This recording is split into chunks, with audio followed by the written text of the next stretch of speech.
Народот гласно кажа не за францускиот предлог со кој Македонија доби прва меѓувладина конференција. Илјадници граѓани секојдневно на улиците кажуваа не.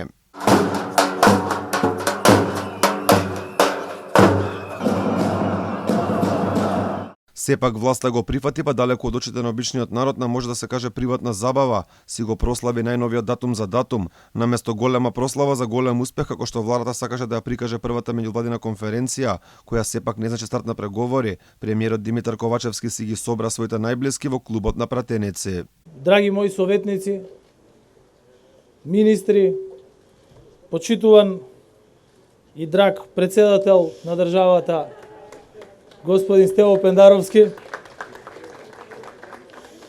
ви благодарам на сите за присуството вечерва.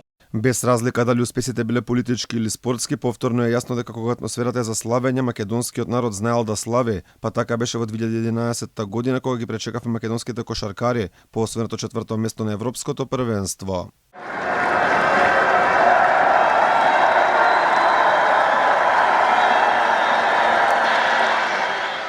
Дека луѓето во Македонија знаат да ги прослават важните моменти за државата, доказ е и големата прослава за 20 години од независноста на Македонија.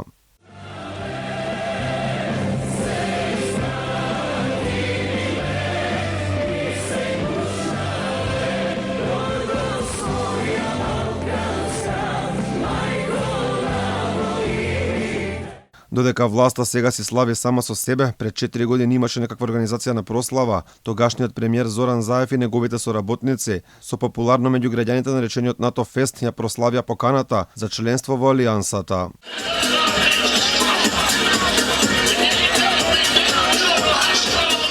Македонските граѓани со голема радост ги прославува и големите успеси на ракометниот клуб Вардар, кој 2 пати стана европски првак, а прослави имаше и за политичките успеси, како добивањето кандидатски статус за членство во Европската унија и визната либерализација.